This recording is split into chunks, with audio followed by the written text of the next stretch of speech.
खुदावंद यीशु मसीह के अजीम जलाली बाबरकत और कदूस नाम में आप सबकी सलामती हो। आज का हमारा मजमून है हमारी उम्मीद की वजह। मरकजी आयत है पहला पतरस 3 बाब उसकी 15 आयत। कलाम खुदा में यूं मरकूम है, बल्कि मसीह को खुदावन जानकर अपने दिलों को मुकद्दस समझो, और जो कोई तुमसे तुम्हारी उम्मीद की वजह दरियाफ्त करे उसको जवाब देने के लिए हर वक्त मुस्तैद रहो, मगर हिल्म के साथ। इस आयत में जवाब देने के लिए यूनानी लफ्ज़ अपोलोगिया इस्तेमाल किया गया है, जिसके मायने हैं दिफा करना। इसी से लफ्ज़ अपोलोजेटिक्स आया है। बहुत से लोग समझते हैं कि लफ्ज़ अपोलोजेटिक्स लफ्ज़ अपोलोजाइज से आया है, जिसके मायने माफ़ी मांगना, माजरत चाहना, अपनी गलती मान लेना वगैरह है, मगर ऐसा नहीं है। ये दरअसल यूनानी लफ्ज़ अपोलोगिया से माखूज़ है, जिसके मायने अपने ईमान की हकानियत का दिफा करना है। जिस तरीके से ये लफ्ज़ इस आयत में आया है, इसका मतलब कानूनी तफ्तीश है कि आप मसीही क्यों हैं। एक ईमानदार को इस सवाल का मुनासिब जवाब देना आना चाहिए। याद रखें, मसीहियत इंसान के लिए या तो सब कुछ है या फिर कुछ भी नहीं। लेकिन अगर मसीहियत इंसान के लिए सब कुछ है तो हर आदमी के लिए लाजिम है कि अपनी उम्मीद की वजह एहसन तौर पर बयान कर सके। खुदावंद का शुक्र है कि मसीहियत तारीख से मुताबिकत रखती है। इसका ताल्लुक तारीखी हकायक से है, जिनको तस्लीम भी किया जा सकता है और जिन तक हर एक की रसाई भी हो सकती है।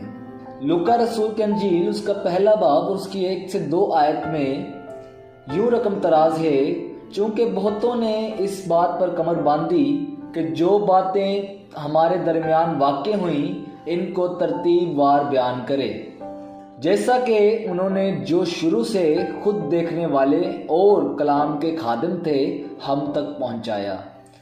इन इल्मी और तारीखी वाक़यात में मसीह का मुर्दों में से जी उठना ऐसा वाक़या था जिसको मुक़द्दस लूका रसूल ने अमाल की किताब के पहले बाब की 3री आयत में यूं बयान किया, इसने दुख सहने के बाद बहुत से सबूतों से अपने आप को उन पर जिंदा जाहिर भी किया। चुनाचा वो 40 दिन तक उन्हें नजर आता और खुदा की बादशाही की बातें करता रहा। तकाबली जायजा का मकसद ऐसी कोशिश है कि जिसे मसीही खुशखबरी के शवाहिद को आदमियों के सामने दनाई से यूं पेश किए जाएं कि रूह कुदस की हदायत से अपनी जिंदगी का पुरमायने फैसला कर सकें।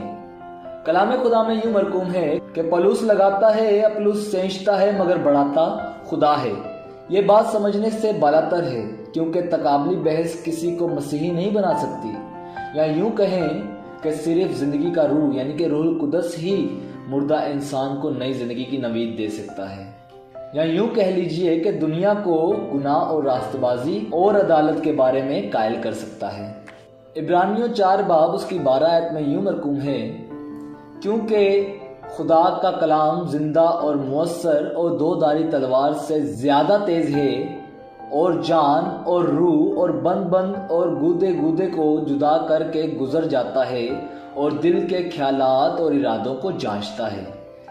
याद रहे कि हमें अंजील की मुनादी भी करनी है और अपनी उम्मीद की वजह बताने के लिए हर वक्त तैयार रहने की जरूरत है। बाज़ औक़ात मसीहियों पर इल्ज़ाम लगाया जाता है कि तुम मसीहियों पर तरस आता है कि आप अंधा ईमान रखते हो।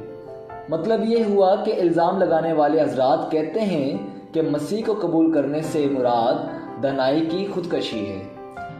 शख्सी तौर पर अगर मेरा जहन किसी चीज़ को कबूल ना करे तो मेरा दिल भी इसे मानने पर आमादा नहीं हो सकता। मेरा दिल और मेरा जहन मुताबिकत में काम करने और ईमान लाने के लिए तख्लीक किए गए हैं। मसीह खुदावंद ने मुकद्दस मत्ती की अंजील 22 बाब उसकी 37 आयत में हमें हुक्म दिया है कि खुदावंद अपने खुदा को अपने सारे दिल, अपनी सारी जान और अपनी सारी अक्ल से मोहब्बत करो। जब खुदावंद यीशु या उसके शागिर्द किसी शख्स को ईमान सिखाते थे तो वो ईमान अंधा ना था। पौलुस रसूल 2 तिमुथियुस 1 बाब उसकी 12 आयत में फरमाते हैं, मुझे मालूम है कि मैं किस पर ईमान रखता हूँ। खुदावंद यीशु मसीह ने यूहन्ना की अंजील के 8 बाब की 32 आयत में फरमाया, तुम सच्चाई को जानोगे और सच्चाई तुम्हें आज़ाद करेगी। ईमान लाने के लिए किसी भी इंसान को अकल, जज्बात और अपनी मर्जी को शामिल करना होता है। रूहुल कुदस इंसानों के दिलों में अंधे और बिला जवाज ईमान को जन्म नहीं देता। मसीही ईमान सबूतों पर मबनी है। ईमान मसीही नज़रिए में अकल से बालातर तो हो सकता है मगर अकल के खिलाफ नहीं होगा। कई दफ़ा ये कहा जाता है कि मसीही कुएं में छलांग लगाते हैं, मगर सच तो ये है कि मसीही बनना कुएं में छलांग लगाना नहीं बल्कि नूर में कदम बढ़ाना है। याद रहे, मसीही ईमान पुरमकसद ईमान है। मसीहियों का नजात के मुतल्लिक ये ईमान है कि खुदावंद यीशु मसीह ने खुदा का और इंसान का टूटा हुआ रिश्ता कायम किया। इसका असल मकसद भी यही है, मगर आजकल जो मतलब लिया जाता है आम फलसफी नज़रिए के मुखालिफ नज़र आता है। मगर आजकल बहुत से लोग ये कहते हैं कि आप इसको कैसे समझते हैं इससे कोई फ़र्क नहीं पड़ता, आपका ईमान आपके लिए काफ़ी है। हालांकि ये गलत है। हमारा ईमान तो काफ़ी है मगर हमें समझने की भी ज़रूरत है। हम मसीही अंधा ईमान नहीं रखते। हम मसीहियों के लिए अंधा ईमान किसी काबिल नहीं। सो हमें चाहिए कि जो हम चीज़ मान रहे हैं उसका हमारे पास कोई जवाब हो, क्योंकि मसीही होते हुए इस बात की ज़्यादा कदर है कि मैं सिर्फ ईमान ही नहीं रखता बल्कि वो हस्ती जिस पर मेरा ईमान है उसके बाबत कुछ जानता हूँ। पौलुस रसूल फरमाता है कि मैं जिस पर ईमान रखता हूँ उसको जानता हूँ। ये बात वाज़े कर देती है कि मसीही खुशखबरी यीशु मसीह की ज़ात पर मरकूज है। बहुत से लोग इन वाक़यात पर इल्ज़ाम तराशी करते हैं, जैसे कि उनका कवारी से पैदा होना, उनका मुर्दों में से ज़िंदा होना, उनका आसमान पर उठाया जाना, पानी का मैं बनाना, पानी पर चलना। वो कहते हैं कि ये वाक़यात कभी हुए ही नहीं थे।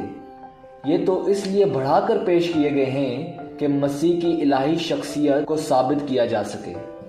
बहुत से लोग ये एतराज़ करते हैं कि यूनानी देवताओं के किस्सों से या कहानियों से खुदावंद यीशु मसीह की ज़ात को ज़्यादा नुमाया किया गया है। मगर किताब मुक़द्दस में बयान करदा मसीह की ज़िंदगी के वाक़यात और यूनानी देवी देवताओं के किस्से कहानियों में बहुत फ़र्क है और इनमें ज़रा भी मुमासलत नहीं। जब इसका इतलाक़ मसीहियत पर होता है तो ये वाक़यात यीशु नासरी से वाबस्ता हैं, जो एक तारीख़ी शख्सियत हैं जिन्हें नए अहदनामे के मुसन्निफ़ीन शख्सी तौर पर जानते थे। नए अहदनामा के मुसन्निफ़ीन या तो इन वाक़यात के खुद ऐनी शाहिद थे या फिर उन्होंने ऐनी शाहिदों की बातों को तहरीर किया। इन वाक़यात से इनका शख्सी ताल्लुक़ था, इसीलिए इनके बयानात में कोई उलझाव नज़र नहीं आता। पतरस रसूल फरमाते हैं, क्योंकि जब हमने तुम्हें अपने खुदावंद यीशु मसीह की कुदरत और आमद से वाकिफ़ किया था तो दगाबाजी की गढ़ी हुई कहानियों की पैरवी नहीं की थी बल्कि खुद इसकी अजमत को देखा था। दूसरा पतरस पहला बाब उसकी 16 आयत। यूहन्ना रसूल फरमाते हैं, इस ज़िंदगी के कलाम की बाबत जो इब्तिदा में था और जिसे हमने सुना और अपनी आंखों से देखा, बल्कि गौर से देखा और अपने हाथों से छुआ। जो कुछ हमने देखा और सुना है तुम्हें भी इसकी खबर देते हैं, ताकि तुम भी हमारे शरीक हो और हमारी शराकत बाप के साथ और उसके बेटे यीशु मसीह के साथ हो। पहला यूहन्ना 1 बाब उसकी 1 से 3 आयत। मुकद्दस लूका फरमाते हैं, चूँकि बहुतों ने इस पर कमर बांधी है कि जो बातें हमारे दरमियान वाक़ हुई उनको तरतीब वार बयान करूं, जैसा कि उन्होंने जो शुरू से खुद देखने वाले और कलाम के खादिम थे इनको हम तक पहुंचाया। इसलिए ए मोज़ेस थियोफिलस, मैंने मुनासिब जाना कि सब बातों का सिलसिला शुरू से ठीक ठीक दरियाफ्त करके उनको तेरे लिए तरतीब से लिखूं, ताकि जिन बातों की तुमने तालीम पाई है उनकी पुख्तगी तुझे मालूम हो जाए। लूका रसूल की अंजील उसका पहला बाब उसकी 1 से 4 आयत। पौलुस रसूल फरमाते हैं, फिर 500 से ज़्यादा भाइयों को एक साथ दिखाई दिया जिनमें से अक्सर अब तक मौजूद हैं और बाज सो गए। फिर याकूब को दिखाई दिया, फिर सब रसूलों को, और सबसे पीछे मुझको जो गोया अधूरे दिनों की पैदाइश हूं दिखाई दिया। पहला करंथियों 15 बाब 6 से 8 आयत। पतरस रसूल फरमाते हैं, हम उन सब कामों के गवाह हैं जो उसने यहूदिया के मुल्क और यरूशलेम में किए, और उन्होंने इसको सलीब पर लटका कर मार डाला। उसको खुदा ने तीसरे दिन जलाया और जाहिर भी कर दिया, ताकि सारी उम्मत पर, बल्कि उन गवाहों पर जो आगे से खुदा के चुने हुए थे, यानी हम पर, जिन्होंने उसके मुर्दों में से जी उठने के बाद उसके साथ खाया पिया। और उसने हमें हुक्म दिया कि उम्मत में मुनादी करो और गवाही दो कि ये वही है जो खुदा की तरफ से जिंदों और मुर्दों का मुसन्निफ मुकर्रर किया गया। अमाल की किताब 10 बाब उसकी 39 से 42 आयत। पतरस रसूल इस बात का दावा करते हैं, ए इस्राएलियों, ये बातें सुनो कि यीशु नासरी एक शख्स था जिसका खुदा की तरफ से होना तुम पर उन मौजों और अजीब कामों और निशानों से जाहिर हुआ जो खुदा ने उसकी मार्फत तुम में दिखाए, चुनाचा तुम आप ही जानते हो। अमाल की किताब उसका 2 बाब उसकी 22 आयत। नए ऐदनामा के मुसन्निफिन ने सिर्फ ये ना कहा कि देखो हमने उसे देखा था या हमने सुना था, बल्कि इसके बरक्स उनकी शदीद तनकीद के बावजूद उनके सामने कहा, तुम इन बातों को जानते हो क्योंकि तुमने खुद इनको देखा। अगर वो इस बात की तफसील से वाकिफ ना होते तो फौरन पकड़ लेते, मगर ऐसा नहीं हुआ। ईस्टबॉर्न अपनी किताब में अनाथनाथ के मुतल्लिक, जो हिंदू मत का पैरोकार था, बताते हैं, नाथ ने किताब मुकद्दस और शास्त्रों का मुताला किया था। किताब मुकद्दस के 2 अनवानात ने इसको खास तौर पर मुतासिर किया।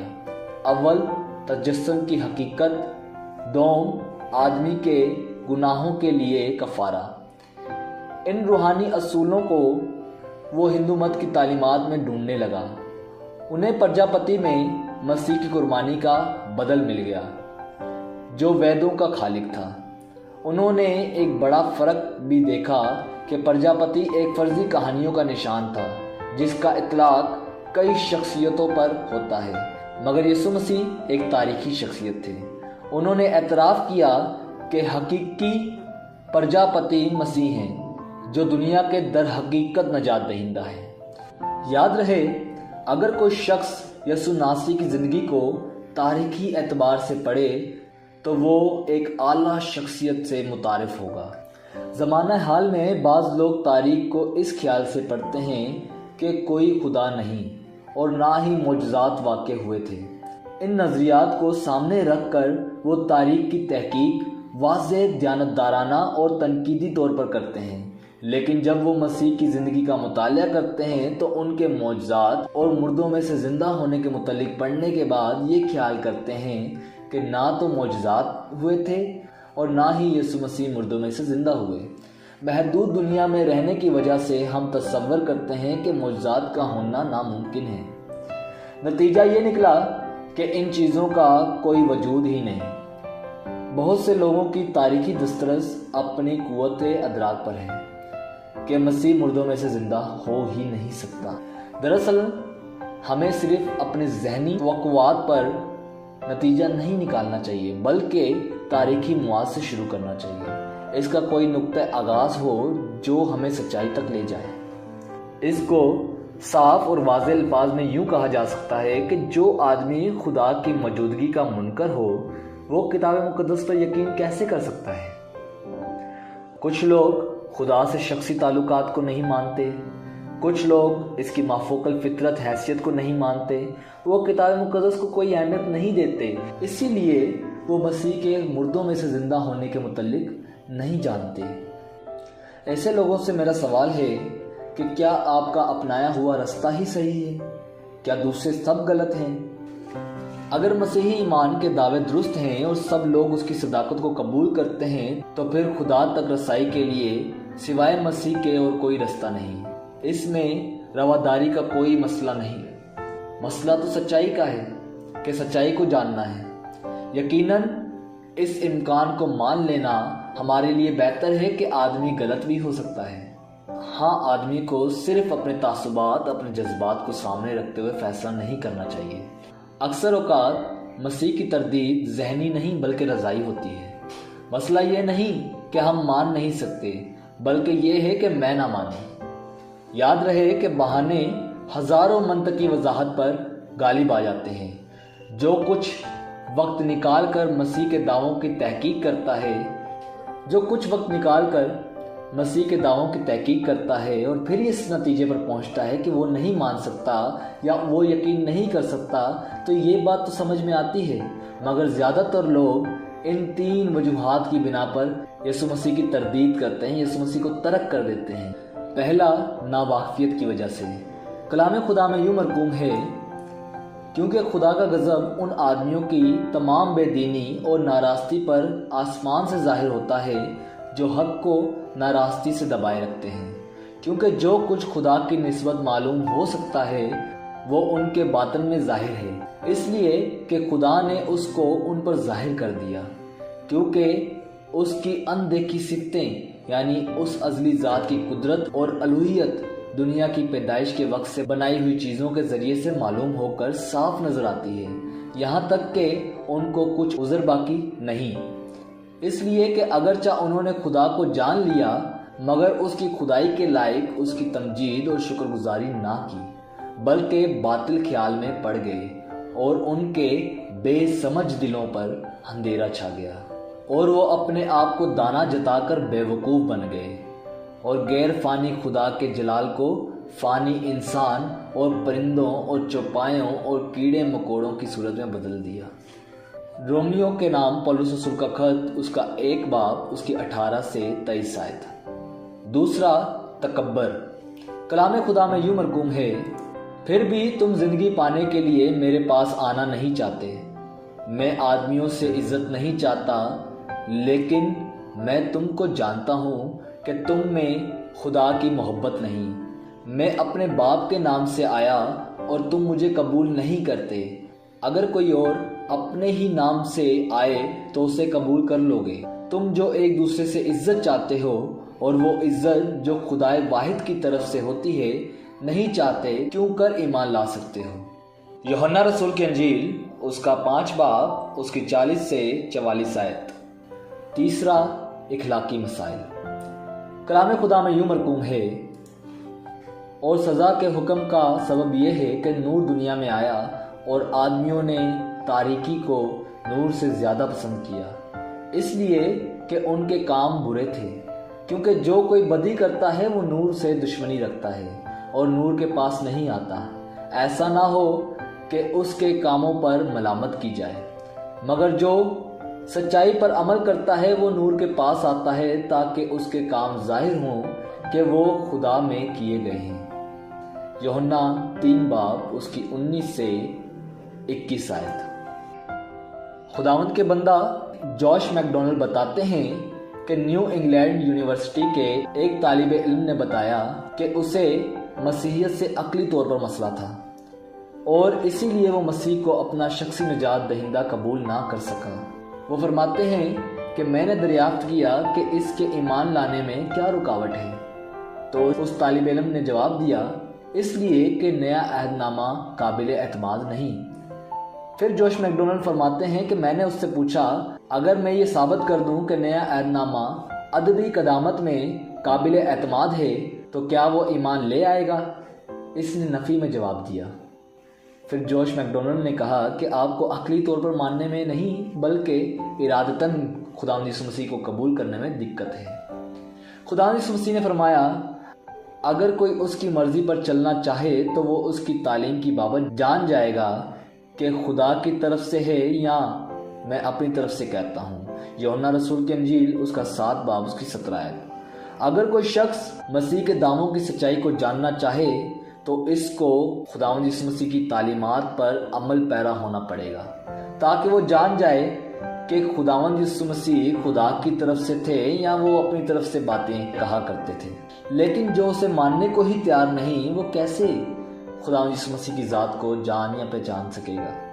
तो हमें चाहिए कि हम खुदा यीशु मसीह की तालीमात पर अमल करें, उसके हुक्मों को मानें और उस ज़ात को पहचानने की जानने की कोशिश करें, ताकि हम अपनी उम्मीद की वजह अहसन तौर पर बताने वाले हो सकें कि हम अगर मसीही हैं तो क्यों हैं। अगर आपको ये वीडियो अच्छी लगी हो तो इस वीडियो को लाइक करें, शेयर करें, कमेंट कर अपने कीमती राय दें और हमारे चैनल को सब्सक्राइब करें। खुदावंद आप सबको बरकत दे। आमीन।